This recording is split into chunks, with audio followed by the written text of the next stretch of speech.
go. I do this shit on the spot. Look at my watch. They can try, it never fails, but they can't fuck with the rock. This ain't some shit they can stop. Cooking, never using pots. I'ma turn it up a notch. I'm making money off the clock. I'm chasing bags, I'm chasing bags. Pull up at the mop, pop a tag. Don't look at the dash. I'm chasing bags, I'm chasing bags. I don't need to go on my stash. Make niggas mad. I'm chasing bags, I'm chasing bags. I know how to run it up fast. Watch me go get the cash. I'm chasing bags, I'm chasing bags. Spend the money to that's double all it we gonna back. do. That's all we gonna do. Running it up like a track meet. Welcome to another episode of the Man Lucrative Podcast. I'm the host, the one, the only Magneto 7 in the building. That's me. Yo, I'm about to go live on TikTok. I see some people. I see Washington, D.C. in the building. Now, is this Washington, D.C. or Seattle? Okay, Detroit in the building. Okay, hold up. Y'all heard my stories about Detroit. I got robbed when I came to Detroit years ago. So I don't know if I can come to Detroit again. Now, I love y'all, though. Eminem showed me love. So, naturally, I have to show love to Detroit. Forever. But again, welcome to another episode of the Man Lucrative Podcast. I don't know what episode I'm on right now. I've been podding. I've been like straight podding. You say free Suge Knight. I don't know. Do we want a free Suge Knight? Do we really want a free Suge Knight right now? But anyway, so hopefully y'all weekend was great. My weekend was different. I worked all weekend. I ain't gonna lie. I did a whole lot of work this weekend, and I was barely in the house. All of my dads that's on the live, and all my dads is watching on YouTube. How do y'all feel? How do y'all feel when you have to work, right? And then your daughter say, "Oh, you gotta work again." You be like, "Yes, I gotta work again." Are you gonna keep eating? Are you gonna keep putting turn the lights on? Yes. Do you need clothes? Yes, I have to work again. But anyway, this was a week full of work, and tonight's no different. We actually have more stuff to do. I got Dimitri coming in shortly. I don't know if I'm gonna have him on the pod. I don't know. We got some stuff to go, some stuff we got to do. So that's why I said I'm only going to be on for a few minutes. I might do 30 minutes or so. Then I'm going to come back. I'm going to do a part 2, probably about 10 o'clock. And then the whole episode going to be out tomorrow. But what up, Lori? What up? So if y'all are watching on YouTube, I got TikTok, I got Facebook Live. We all in the building. We enjoying each other. I got, who is this? I'm not going to say that name. I read your comment. Yo, some of these names that be on TikTok, I be like, if I say that name, I'm going to get flagged immediately. So I can't say the name, but I see you. Shouts out to you. But so I somewhat took off last week. We had Elizabeth Pipco in the building. She was fire. I love women with strong points of view. I've noticed that. I think I've learned that about myself. Like when I've come across a woman that has a very strong point of view that can stand on it 10 toes down. Stand on it 10 toes down. I'd be like, okay, let me. I want to get my Denzel on like this. I'm listening. So it was a lot of moments like that in last week's pod, and we got a lot of sound bites out. I know I couldn't post a lot because Reggie said. She was amazing and fine too, Go look at episode, what is it? Episode 80 or 81. I think it's episode 80 or 81. I don't know what we on tonight, but she was dope. I love when a woman can see past the BS, right? Because I feel like as it relates to where we are as a society, right? And I mean, when I say society, I'm more so talking about U.S. I know some of it's over in China and Germany and all that stuff too. But in the U.S., I think we're being sold. Everything is going through the pipeline, right? Everything is going through the pipeline. And it's very few things that the algorithm allows to get on the good timeline. I'll say that. I have to talk in code because if I don't talk in code again, I'm going to get flagged. I don't need that. So I like when a woman can see through the BS and she can stand on it 10 toes down and relay the statement and relay her point of view clearly. I love that. So she was doing that, and I was just like, I think I'm going to do a whole platform, maybe like a panel discussion with only women. And I might not even be the mediator, but I want a panel discussion with only women where they can actually talk about their point of view as it relates to relationship, finances,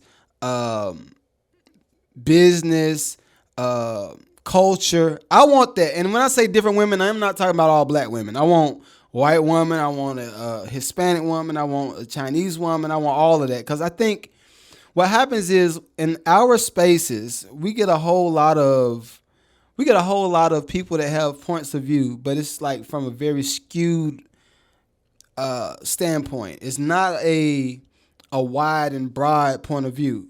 What I mean by that is this. I know we were talking about how what it means to be a modern woman. That was one of our conversations last week. I asked her what did she think about the whole modern woman movement, not feminist movement, the modern woman movement. And she was just like, I don't know if I really heard that. So her and I were going back and forth, and I was sending her videos, and she was like, oh, wow.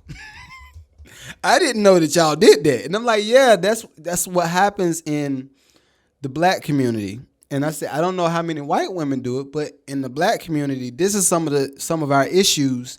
And I think if all of the different communities can have some conversations, we can get to some good common ground. But anyway, new week. It's been a lot going on in these podcast streets, and we're just gonna go straight in. First off, R.I.P. Tina Turner, the great, the one, the only, yo. Tina Turner made all of the cougars feel like, yo, I am Tina Turner. Actually, not Tina Turner. It was really Angela Bassett. Like when Angela Bassett got in shape and did the whole Tina Turner part, that made all the women be like, oh yeah, I need to do that. But R.I.P. to the one, the only Tina Turner. Matter of fact, let me go ahead and give her a clap because she's amazing. And first off, I just see my boy. Yo, okay. If y'all are in North Carolina, I might clip this up. But if y'all in North Carolina, it's a guy, right? This guy that I know, right? When I was in the keyboard streets, playing organ at different people's churches, and we had a group and all this stuff. This guy right here was a funny mother. And I was always thinking in the back of my mind, like, yo, you could be a comedian. I don't think I ever said it, but you know how it's just when it's people that's funny, then it's just like, yo, this dude is hilarious. Yo, if y'all need somebody that's a comedian that's fire, please go book Jason Tuttle. He is, I might try to tag you. I might tag you, bro. I might tag you because you be saying some off the wall stuff. And I got somebody at the back door. Y'all might actually meet my friend Dimitri. So, so I ain't know if he was in the other room. So y'all, hold on. Dimitri, are you out there, guy? I saw the back door come up. Yo, yo, so it's very rare that y'all see my friends. Would you like to be on? Would you like to say something to the people? But I will since I'm here. Look, you got like 8 cameras. Yo, so I got you're gonna have to just go through that right there like that. But we got Dimitri in the building. Look, there you go. I look crazy. I just ate some Wendy's. I just ate it for Wendy's. Biggie bag. Yeah. Okay, so all right, let me tell y'all about this guy, right? This is one of my besties, right? Can you say besties without it sounding sweet? Yeah. So you can say besties. All right. Ain't worried about them folks say. Uh-oh. Did Anderson say hello? I be having too much fun. But so let me tell y'all about him, and we're gonna get to the first subject. Reggie said he on 4 to 4. What's 4 to 4? Oh, the 4. Okay. Wendy's. Really no more. They got $5 Biggie bag. Yeah, it ain't the same. It ain't the same. I love the East Side though. So first, all right. So me and Dimitri and Reggie, all of us have been trying to get on a trip. We've been trying to get on a trip for how long? At least a year now, right? Fellas trip on some real hangover type ish. what stays in? Does that even make sense now? What stays in Vegas? What happens in Vegas stays in Vegas? I think that has to make sense. Does it? Cause I mean, we got cameras everywhere. Social media is like that. So if y'all in the street and getting you, you can't hide it. You can't hide it if you in the streets getting your man's tipped off. It's yo. All right, I'm gonna focus. This pod was gonna turn into a different pod. All right, so okay. So I gotta make sure I shout out some of my people on TikTok. I told y'all I'm gonna come back because me and Dimitri got some business we got to handle.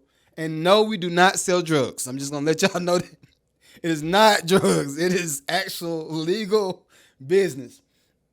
But so anyway. This guy told me, we were both trying to like, all right, we gonna get our body in shape, we gonna get diesel and all that stuff, right? As y'all see, I'm Guido Guido. I gotta be Guido Guido every day now. Like since I just started getting my muscles back, my muscles. Since I've been getting my muscles back, I've been Guido Guido. So meaning tight shirt, you know what I mean. But so me and Dimitri was like, all right, I want to build my upper body. And I need to get my whole body straight, but I'm not going to get surgery. So he sent me this app, right? And I'm not going to say the name of the app. The app is great. It's a great app. But it shot out a workout plan for me to work on my full body. Well, when I went to the gym, I worked on my full body. Keep in mind, I've been building my muscles. It's been building. So this app told me to do a certain lower body workout. Once I done this lower body workout, my butt started to sit up like I had a BBL. So I was like, I hit Dimitri. I was like, yo, I can't do it, dog. I got to change the workout. Can't do it. Fellas, all right, first off, let me put a disclaimer out there because we got some sensitive folk out here in these internet streets. If you want your joints to look like a BBL, it's okay. That's on you. As for me and my house, I will serve the Lord. So I can't be out here like going to church and I got I got a tight shirt on, but then I got a BBL looking joint because I did the super lower body workout. Like, I can't do that. That's just, yeah, I can't get no Brazilian butt lift. Nah, dog. So anyway, if y'all ever hear me talk about Dimitri, that's what I'm talking about right there. But I'm gonna talk one subject and I'll probably come back. Like I said, probably about 10:30, I'll come back and we'll finish up. But the first conversation I wanted to have, and this is a very taxing conversation because I don't like for anybody to be used, right? If you are especially if you're a musician, like I'm a musician myself, I got a soft spot for that. So if you are in the space of being used by any corporation and not compensated for it, I'm gonna feel away.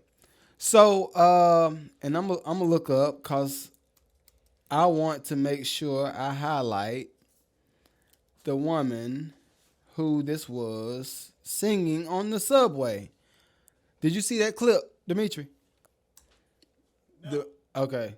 So it's a lady, Samantha Diaz, right? Samantha, first off, you are fire. I want to salute you, queen. Black queen. You know what I mean? Since y'all said I ain't being capable for the black women, I'm going to let y'all know I'm capable for the black women tonight. So, shouts out. Samantha, shouts out to you. So, I saw the headline said, American Idol. Yep, I'm putting a name out there. They ain't got no money with them. But it said American Idol contest winner. Contest winner, right? Contest winner. I might have to get on the pod. But Samantha Diaz, contest winner, 2020 winner, is on the subway singing, trying to get some money up. Singing for tips on the subway. Now, I'm almost positive, just because I know how TV works, I know how network television works, I'm almost positive they found her singing on the subway, and they said, "Oh, this is a good story. We got to get her on the show, and she can sing." I almost guarantee you that's what happened, right? But why And yep, I'm gonna try to censor myself tonight. But why in the hell would a person that won American Idol, put that sticker right there, a person that won American Idol have to go back to singing on the subway? Not for fun, because you got to sing. Got to go back to the subway to sing for money. And they had to make sure that they put on the subject. Yeah, she won $250,000. I've been talking about this for the longest. I've been saying it. If you do a deal with any corporation, what you see in the headline is not what you're gonna get. It's just like the athlete. You get signed for what? What's the most that an athlete gets right now? About $200 million. Signing. Yeah, we go with that number. All right, it's $200 million, right? So athlete gets $200 million. They not getting $200 million that day. They gon' the NFL is gonna bust that joint down. You gonna get, all right, we're gonna give you $5 million this year.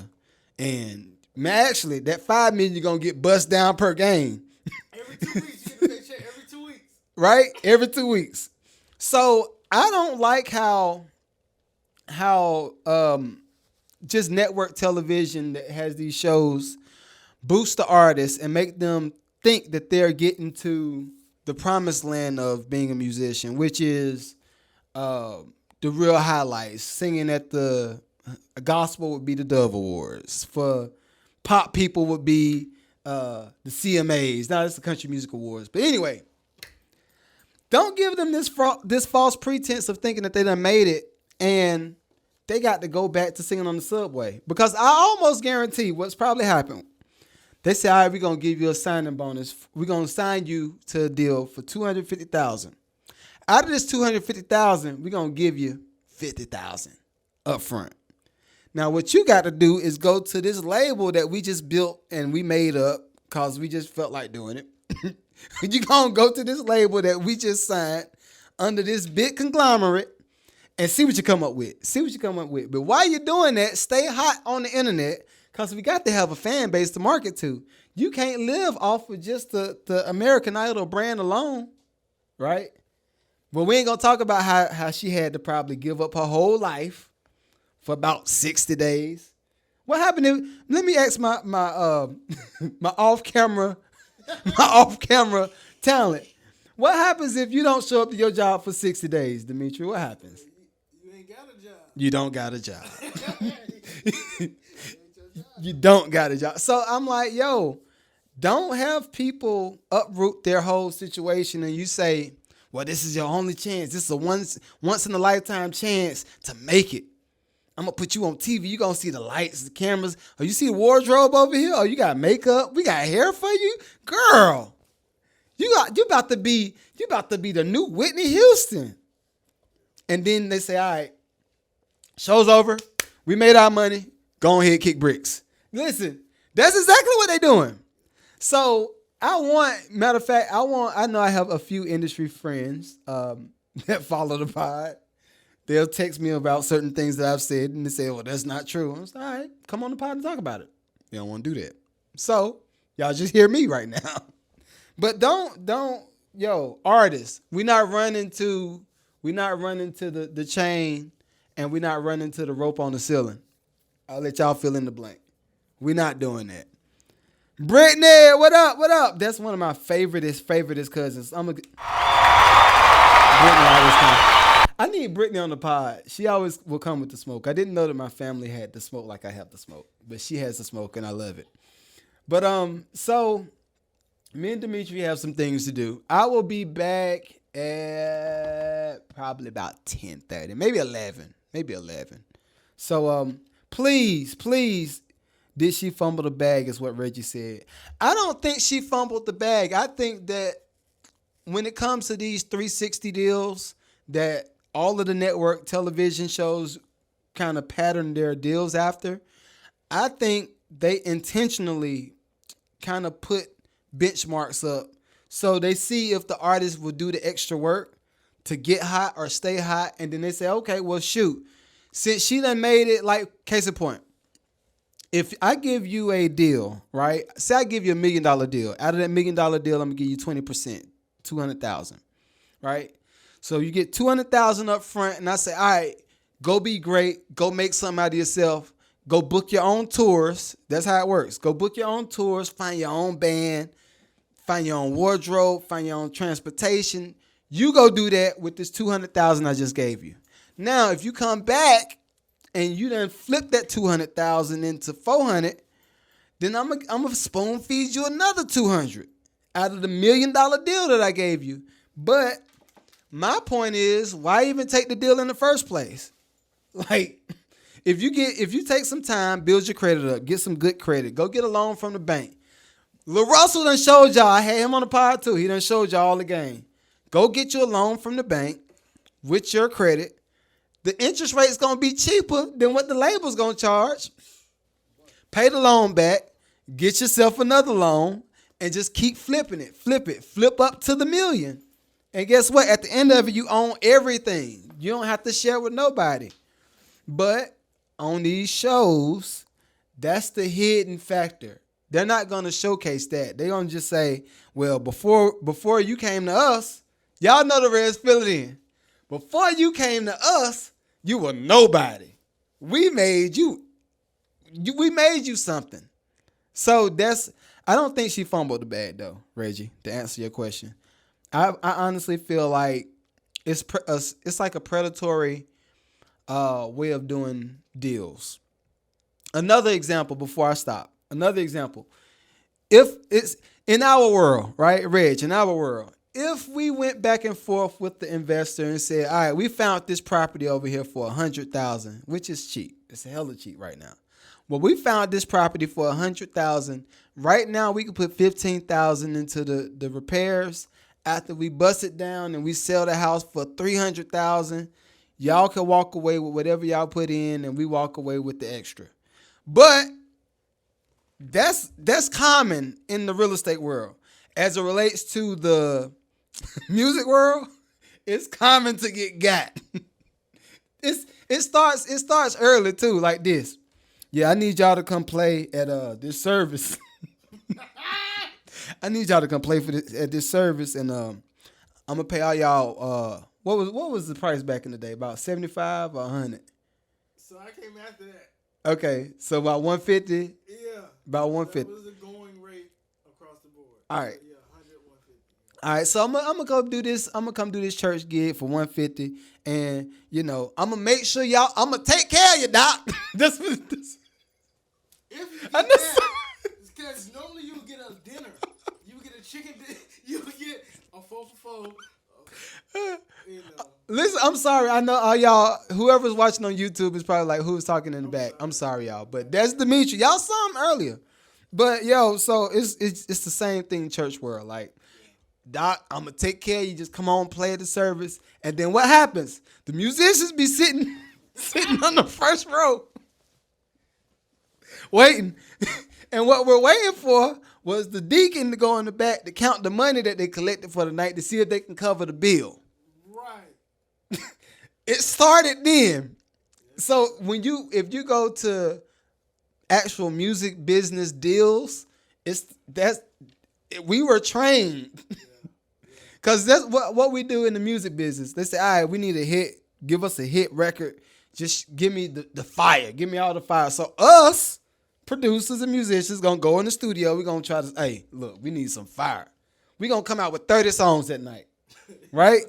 We're gonna come out with 30 songs. We're gonna send it to the label, and we're gonna sit. Just like sitting and waiting for the deacon to count the money. We're gonna go sit, we're gonna wait. And then the label's gonna come back and say, all right, out of these 30 songs that y'all sent us, we want 3 of them. That's cool. And that's a good ratio. Right. 30, 3 out of 30 is cool. Now, what they say is this: we want 3, but are we gonna pay for 3 is the question. Right. So again, just like being in church back in the day, we sitting waiting on the music business streets, waiting for them. Then they say, all right, 3 months later, all right, we're gonna take one of those songs that you sent us. So look at the ratios. You sent 30. They picked 3 at first. Then they only went with 1 song. They want to pay for that 1 song. All right, what you gonna pay? Aha. Yo, I'm giving it up tonight, but We were trained to do this. The hurry up and wait. We were so 10% conversation. Yo. Yo, Reggie said 10%. Yeah. It don't sound bad in the real estate world, but if we're doing all right, so I'm gonna read the statement because I did get a comment said, you reading the stuff on TikTok, but you ain't saying what the whole statement is. So I'm gonna read what he said. Reggie said 10% conversion rate doesn't sound bad. 10% conversion rate don't sound bad in real estate world because you got a couple 100,000 up. So if you got 10% of 300,000, yeah, 30,000 in the bag, that's great. But if you're talking music business, 10% out of 10,000 is a good amount for a beat too. So $10,000, 10% of 10,000 is what? $1,000. Yo, people don't talk about this stuff, yo. 10%.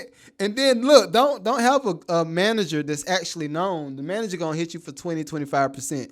So off the rip, out of a $10,000 beat, 2,000 gone. So you got 8,000. Then you don't necessarily got 8,000 because you got to pay taxes on the 10,000. And taxes on 10,000 is what? About 10% or 20%? So in actuality, you're gonna leave with probably about 4,500 to 5,000 out of a $10,000 beat. So yeah, I don't like those ratios. Now, 20% out of a $300,000 real estate deal, I love that. Give me that. Give me that every day.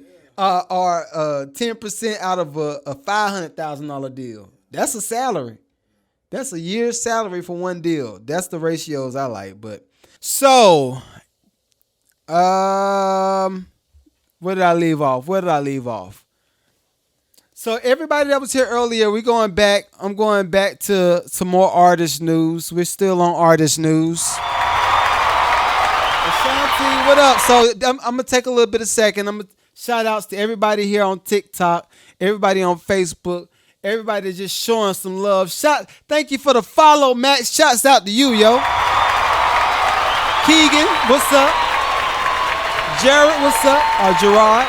But anyway, so as I was telling y'all, watch what y'all signing. Artists, watch what you're signing. On to another artist news. So how many of y'all saw the Lil Wayne situation earlier? I think it was last week now. So I'm loving where artists are getting into. The space that our legacy acts are getting into, I love it. I love that they're making people have to respond to their legacy. Lil Wayne came out on stage and said, look, y'all, we ain't kissing these folk, but I'm censoring everything, so don't look for no cuss words out of me. We ain't kissing these folk, but I'm get off the stage. Get off the stage. We ain't gonna do that. So I ain't gonna lie. If I was one of the people in the audience that was watching Lil Wayne and waiting for him to come on stage, I'm gonna feel away. Now I did think they said that he had already performed like an hour or so before. So it was just Lil Wayne and all his artists. I love that. My only concern is this. I don't know that a lot of artists are in a position where they can demand the respect from the crowd. I do believe that it's a necessary point of reference when it comes to any new artist that wants to perform in front of a crowd. I do believe that you have to work for that crowd. I don't think that any new artist should have the brattish attitude where it's like, yo, y'all deserve to be a good crowd for me, so pay me some attention. Like, no, in the beginning, you got to fight for the crowd. You do have to fight for the crowd. I believe that builds the grit that you need to be in the music business. Like, performance is just one aspect. You also have to have the people to want to go to your performances. Case in point, the whole Beyonce stuff. I was not going to touch it because that's not my cup of tea. What about finances? We could talk finances in a few. I love that though. We talk finances. But that was from TikTok. So I think that when it comes to any artist or anybody that wants to be in the music business, not even just the music business. I think any business that requires somebody to have to get the respect of the crowd, whether that's the athletics side of things or even artists like painters, dancers. I do think at some point in the beginning of your career, you have to do certain things to build up the rapport that you need with the audience. I like to call it relational equity. You have to have the relational equity with your fan base when they can respect what it is that you bring to the table. That brings me to Queen B. Shouts out to Queen B. So, all right. Y'all heard me go in on everybody buying tickets for the Beyonce tickets, and you ain't got the money to pay for your own mortgages and rent. Like, why would you pay for a Beyonce ticket when you need to pay for your mortgage? I'm just saying. But there are a few clips posted, and I might try to put something on the bottom of the screen down there if y'all watching on YouTube. But a lot of people feel like Beyonce is dialing in these performances. Now, I will say, what's up, Amber? What's up? I will say, I feel like Beyonce has the relational equity with her fan base where she could do certain things like this and it just be cool. Like, they going to be like, oh, I went to a Beyonce concert. I think I saw some person say, I love that she's in her calm season of her career. Like, son, yo, son. I like it. But I don't know that it's sending off the signal. Well, I guess it don't even matter. It don't matter. Because I was going to say, I feel like she might be sending off the signal to the new artists that they feel like they can do that when they go on tour. But I don't, no. You'll find out soon enough. If you go on tour and you try to pull what Beyonce's doing right now in this stage of her career, you're going to be looking short. Don't do it. New artists. Look at Chloe Bailey. I don't know if she's a good example. Is she a good example? She might be a good example. But yeah, look at Chloe Bailey. She's literally doing everything possible to build the fan base. Do I agree with all of it? Maybe not. But do I respect it? Definitely. Because I think outside of the idea of being in a hoe phase, can we say that? She might, is it a hoe phase? All right, we just not say that. I got my censor crew. Being that she might be in this phase of her life, I like that she's going all in on performances. She's taking all these big jobs, and she is just doing the thing as a young female musician. I love it. What's up, Rakita? What's up? So, I think I'm done with artist news. On to some real estate. What up, Reese? On to some real estate news. Whoever that was that asked on TikTok just now. So this is for you. It was a Geechee family in Jacksonville, South Carolina. They're trying to keep their 29 acres of land that they've had for years. If y'all ever hear a word, this is the phrase. This is the phrase that a lot of governmental agencies try to use and city municipalities try to use is eminent domain. All right? If you ever hear the idea of somebody coming into your town, your city, and they say, look, we want to build the shopping center. I want to buy your house. And you say, well, it's not for sale. And they say, well, sure it is. They offer you $300,000. You say it's not for sale. Then they come back with $500,000. You say it's not for sale. Then they say, all right, well, shoot. The last offer is $800,000. If you don't take this $800,000 and you say it's not for sale again, then we're just going to use eminent domain. That's the phrase. We're going to use eminent domain and take your land over. That's what they were trying to do with this family in South Carolina. And I think they are still in the middle of fighting it, which I love. I don't know if they won yet. Maybe let me check to see if they won, because they may have won the case. But that's happening a whole lot. Just because there are a lot of developers in the U.S. is trying to come up with more land and more communities that they can build and capitalize. So give me a second while I look. It's the Gullah Geechee people, Central Africans enslaved. So it looks like they're still in the fight. Looks like they're still in the fight. And meanwhile, developers are trying to give what's going on, Nisi. Meanwhile, developers are still trying to get the land from them. I wanna see if we can start a petition to try to support the family. I know there's a family like that in Georgia that was going through the process of not suing. I think they were suing the state or the county, but they won. They won. Their family were able to maintain the rights to the land. So I might try to start a petition where we can support that family in South Carolina because I don't like anything that is an idea of somebody taking something. I said that last week. Said that on last week's podcast. So I ain't gonna beat the horse over the head. So so I asked for questions. I asked for questions all last week, and I don't want to talk about some of these questions.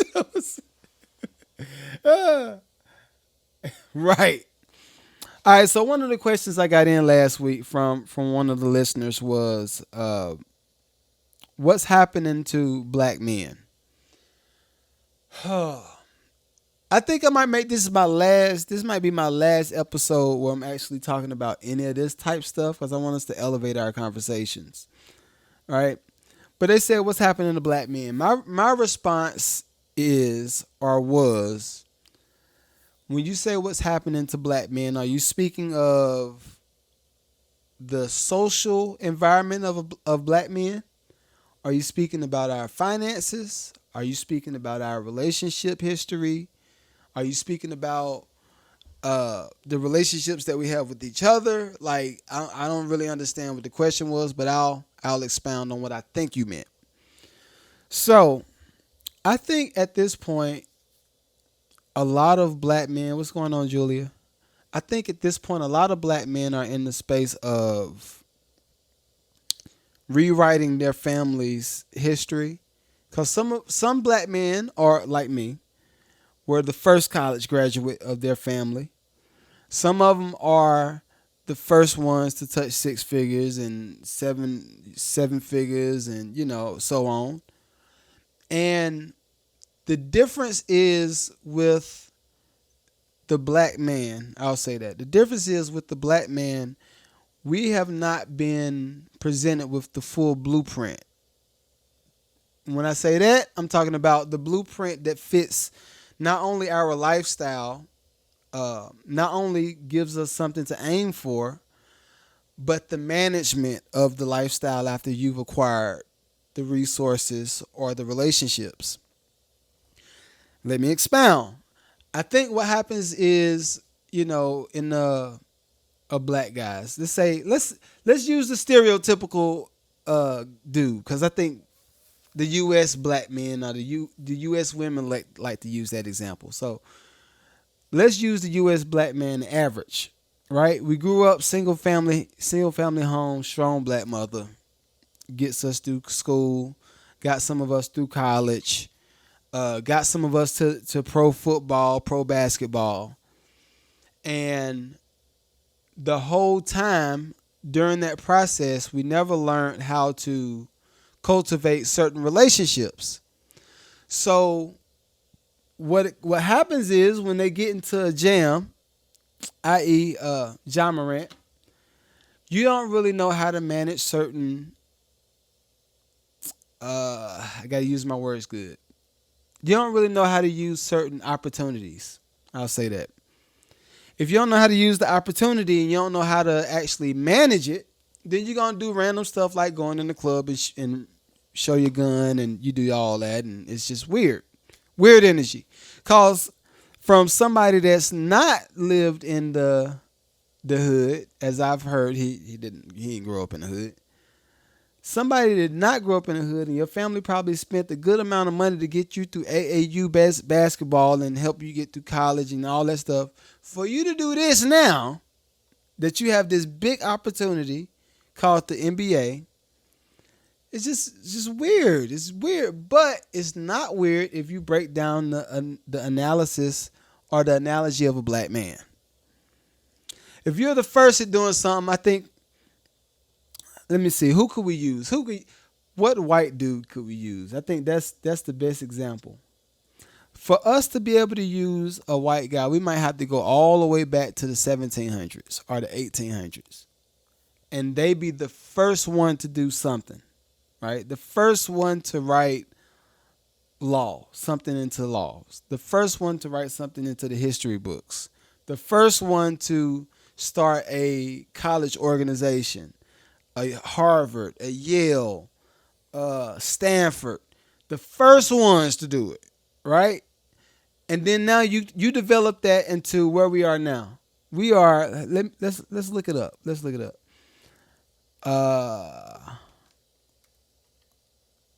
I just use one school for example. And I'm only using this because I think what happens is a lot of our counterparts use certain examples and they try to make an excuse. So they say, well, you need to pull yourself up by the bootstraps. Pull yourself up by the bootstraps and make it happen. For somebody like me, that's exactly what I've done so far. And it ain't easy. But what happens is, all right, there we go. What happens is you don't really get a chance to take in the full process of what you're doing. I know when I was going through my music business years and pursuing that over and over and over, it got hard to build or to keep relationships. Thank God I was able to keep certain friendships, but certain ones just didn't work out because you have to give up a certain amount of your freedom to achieve. So, all right, let's say Harvard was established in 1636, 387 years ago. So if something was established in 1636, that's how many years of mistakes were able to happen. And then the mistakes got right. That's how many years of taking in certain types of students and you figure, oh, okay, well, they don't really work for the culture of the school. So we need to try to put this into a bylaws. And this is our handbook. This is our student union handbook, right? So that's Harvard. 1636. All right, now let's go to my alma mater, North Carolina A&T. Shouts out to the Aggies. And I'm just using these as examples because I think the idea of the bootstraps and all that stuff is a very dismissive way of thinking. Very dismissive. All right, so A&T founded between 1891 and 1915. How many years is that? Is that 200 years? 200 years later? So HBCU got found 200 years later. Think about it. All right, so now if you start to adjust pay scale, what somebody deems as a credible degree, what my degree looks like on the job history application versus somebody else's degree that came from Harvard or Yale or Stanford, right? Who do you think will get the job first? Even though I'm a black dude, if I was a black guy, which I am, but if I was a black guy and went to Harvard, not Hampton, not to be confused with Hampton. Shouts out to all the Hampton students and alumni. But if I was a black guy that graduated from Harvard instead of A&T, it's an automatic jump start into the careers field, which is an automatic jump start into making money. You don't have to start at the $50,000 mark when you get that degree. You might be able to start at $100,000, $150,000, $200,000 and up. So I don't know how I got off into that tangent, but oh yeah, what happened to black men? I think that's what's happened to black men. So when you put all of those adjustments into building relationships, and then you say, "Well, why he ain't dating a black girl?" I don't think that he does not want to date a black girl. I just think that it's not as important, just as it is with black women. It's not as important for us to look at who we gonna date and who we gonna marry when you're trying to get the career. Even in that, I feel like it's a piece of candy. I like to use that. It's like a piece of candy that you can never get enough of. You get some of it, but then you get like, I need a little bit more. I need a little bit more. That good old capitalism. Now, without capitalism, I don't think that there's enough incentive on being a productive citizen in the U.S. or in the world. So I do believe capitalism is necessary. But if we are capitalists at the point of not aiming to start families, keep families together, have family vacation, like if your capitalism only speaks to you collecting money and collecting things, I think you need to readjust your thinking. Right? So to that question, what happened to black men? I say the same thing that happened to black women. It's the exact same thing. All right. All right. Next question I had was, should you date someone if you have kids by another person? Again, this is low fruit. These are low fruit conversations. This one, like, this is gonna be the last week. We're gonna talk about this, and then hopefully next week we can go to something else because I'm over it. Should you date someone if you have kids by another person? I have to answer a question with a question. Under what notion or under what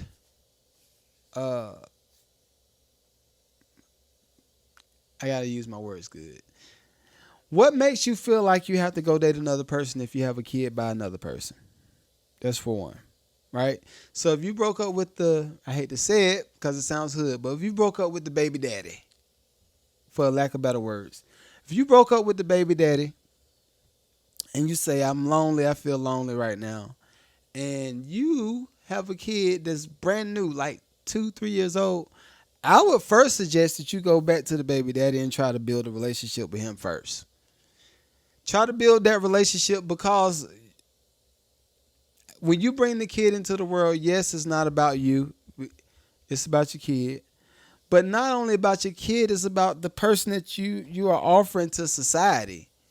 Are you offering the person that's going to be productive? Are you offering the person that's going to be battered and they can't figure out why my folk don't love me? Why this and why did they leave? Like, I feel like certain things in communities are we're grooming communities to be a certain way.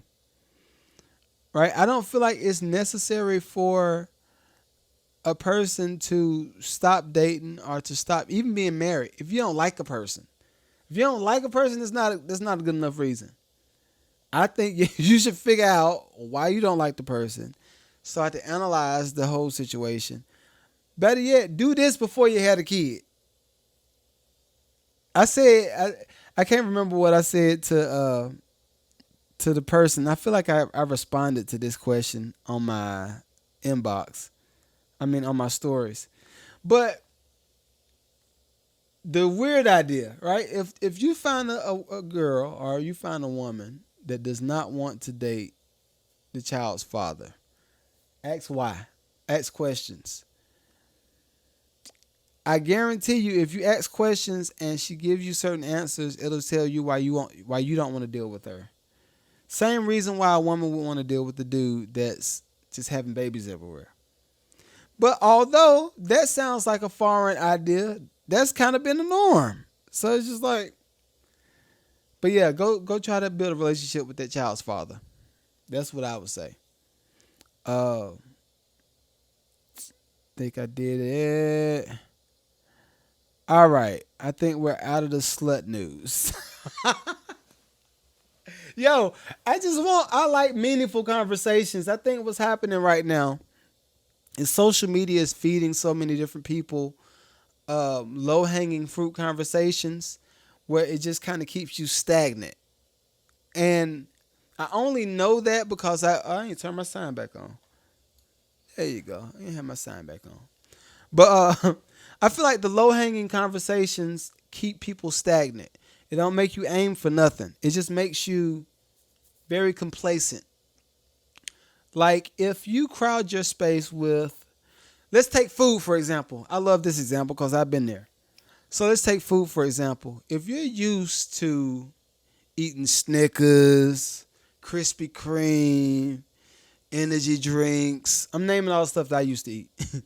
Energy drinks, wings, fries, extra ketchup, seasoning, all that stuff. If you're used to feeding your body that, then naturally your body starts to develop into the food that you eat, i.e. rolls, man boobs, wanting to sleep all day. What us black folks say? You got the itis? Yeah, I got the itis, bro. I need to go lay down for a bit. I've been eating too much. You get that from eating that food. But what happens if you start changing up your food? Just the food, not even working out. What happens if you start changing up your food and you say, all right, instead of eating wings, let me try some cauliflower wings. It's still a little bit fried, but I'm gonna try cauliflower wings. Let me start eating some more salad. Let me eat some fruit. Instead of this energy drink, let me get some smoothies and start supplementing things, switching stuff out. You are going to naturally start to see the results. You're going to get more energy. You're going to actually want to start working out. You're going to have better, meaningful conversations, all because you change how you eat. So I like to say this. What are we eating on social media? Are we eating the junk food? Baby daddy, fights, guns. I like funny videos because I do feel like it's a space for the funny videos. So I will leave those. But everything else, those low-hanging fruit conversations and low-hanging content, we got to switch it out. Start listening to some motivational speakers. Start listening to business planning things. Start listening to more podcasts like me. Start listening to just things that'll feed you in a good way versus the destructive things. Because these low-hanging fruit conversations are what's tearing up our community. And I'm not trying to be Al Sharpton on this one. But case in point, this is another one. Case in point, Jamie Foxx was in the hospital. We all know that. He was in the hospital and some random nurse said, oh, y'all need to pray for him. He's sick. I don't think he's going to make it. Even if that was not the exact conversation, why would we want to have that idea out in the streets? Yeah, he's sick. He might die. That's not necessary. All of those are low-hanging fruit, right? A better conversation would be, yeah, I saw Jamie. Jamie was in the hospital. You shouldn't have said nothing. That's that slip. She might have lost her job, but yo, what would have hurt for her to say, well, yeah, I saw Jamie Foxx in the hospital. We praying for her. I think he's gonna be good. I think he's gonna be good. It might only be XYZ. Change the conversation, yo. Change it. And again, this is the second half, so if y'all weren't here for the first half, I'm sorry. It was fire. But am I done? All right, last one right here. It's mental health crisis. All right, so it's the the Surgeon General of the U.S. says that there's a mental health crisis with children ages 13 to 17 because of social media. Listen, we are in a space where everybody needs to start unplugging. We just got to start unplugging. I think everybody is looking for answers to something, right? Now, whether you are listening to me from Singapore, I think we had a few people in Russia. If you're listening to me from over there, follow that higher power. For us, it would be Christianity. It would be God, Jesus, the Holy Trinity, all that stuff, right? That's what it is for us. For you, it might be Buddha. For you, it might be, what's the Muslim? I can't think of. Allah, right? whatever that is, start following that more than you follow social media. It's weird. It's weird. I've never seen something that we would call social media make us less social. Like I think it's weird because y'all know I've been working out. Everybody that watched the pod know I've been working out trying to get all my body right. And it's weird for me to see people in the gym that want to work out and they do good. Everybody plugged in, including me. Everybody plugged in, got the headphones in. We listen to our music and all that stuff. But I'm one of the people, if you're trying to speak to me while I'm in the middle of a set, I'm going to take my headphone out. I'm going to speak to you. What's up? Give you the fist bump, whatever. And I'm going to go back to the workout. Same thing if I'm in the grocery store, if I'm in anywhere, wherever it is. If you're trying to speak to me, if you want advice on the street or whatever, I'm one of them people. We just gonna talk. Let's talk. I'm them. But I don't like that. That's not the average response to a lot of people. I don't want to make this a black and white situation. I'm gonna just say people. I think that we really have to get to a mutual understanding where we're respecting each other and we're welcoming conversations, because this should not, the idea of a mental health crisis for ages 13 to 17 kids should not be a thing. That tells me that they're going to social media to soothe the itch. And I think, I forgot what it was, but like our girls don't watch TV during the week. They don't get on no phones. They don't do nothing. During the week, it's focus time. Weekend, they can overload. It's like candy. Again, it's like candy. It's like eating bad stuff. Like, no, it's time to unplug. I might name that this episode. Just unplug, yo. Because it's too much going on where I feel like we have the answers to the problems. We have the solutions, but we're not using the solutions because it feels better to be on social media. Feels better. So, yo, I ain't mean to make this preachy. We had fun in the beginning, but it's real now. TikTok, I'm sorry. Mandy, come back next week. I promise you, I'm gonna be hype and hip. But right now, it's irritating, yo. It's irritating. So, till next week, I'm out. Make sure you follow, subscribe, like, share all the feeds. I will be clipping this up. What up, Matt? Oh yeah, I'm sorry, y'all. I'm at the end of the pod. If you got any questions on TikTok, I see Reese was on Facebook. If y'all got any questions, please shoot, because I'm here for you. Didn't see if anybody shot any questions earlier. What about finances? Malachi, I think that was Malachi from TikTok said, what about finances? So,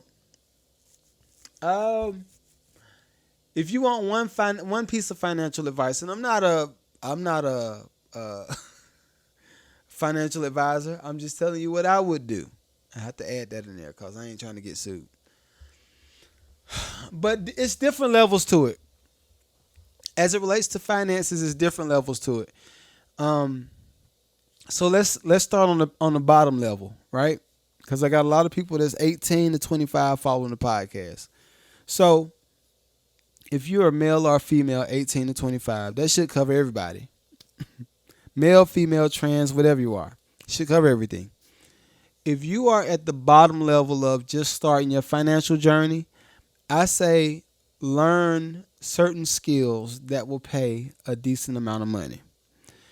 One good skill that will always be used, that never gets demoted and never gets unused, is tile and drywall. I say that because I know our tile and drywall guys that work for our companies make a bag.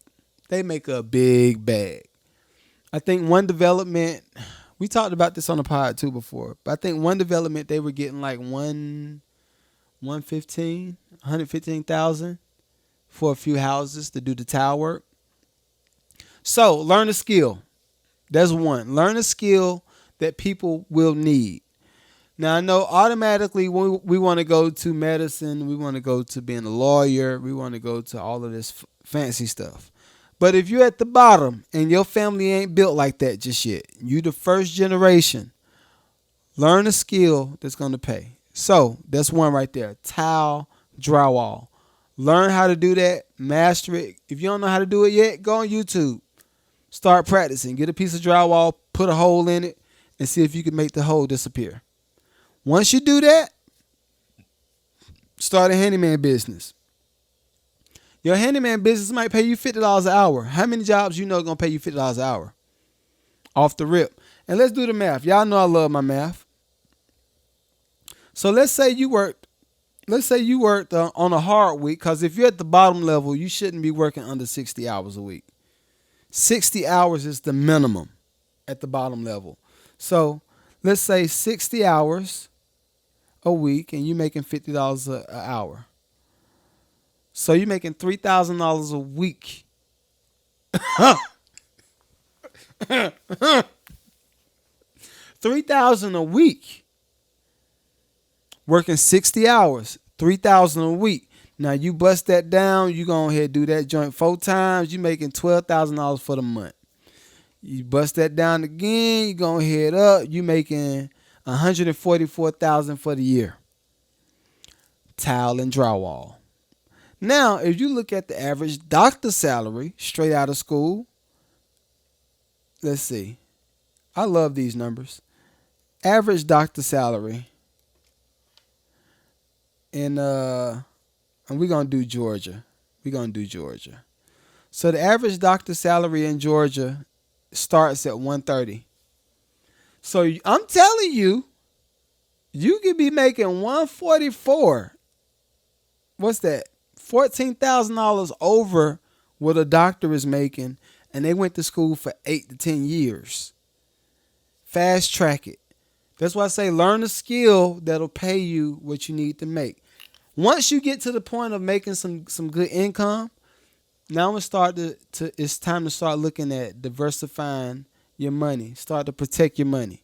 Ways to protect your money. Start getting some real estate. If you could get some real estate, making $144,000, you can get some real estate. I promise you, you can get something. Park your money over there. Fix the house up, collect rent. Let that house start to collect some type of equity. At some point, that house will be worth $400,000, $300,000. Start cashing out. You can save the asset, or you can start buying more. And the more you make, start parking it in certain things. Some people might be in growth stock mutual funds. Some people might be in the S&P 500. Just start. But the bottom level, learn a high-paying skill.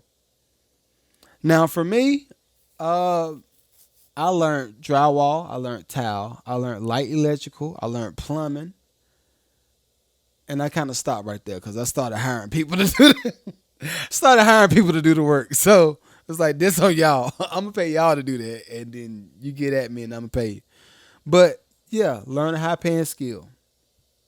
If you're in a relationship, right? Whether this might be marriage or dating, whatever. Start having fun with money. And when I say have fun, I'm not talking about vacations and spending on BBLs, as we talked about earlier. I ain't talking about buying BBLs and boobs and lips and all that. No. That's vain stuff. When I say have fun with money, start money games. If you put $5 in, I'm going to put $5 in. You put $10 in, I'm going to put $10 in. Let's see how much we collect in 30 days. If we collect $1,000 in 30 days, we're going to spend $100. We're going to spend $200 on a dope meal and just treat ourselves. Spa day.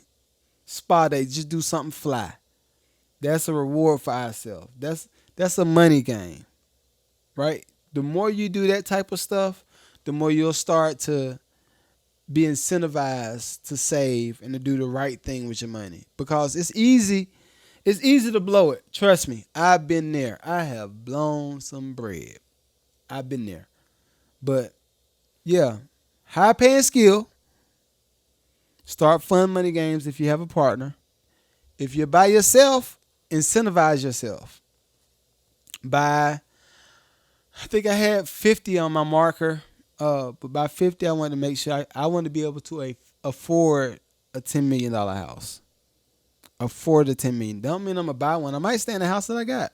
I like my house.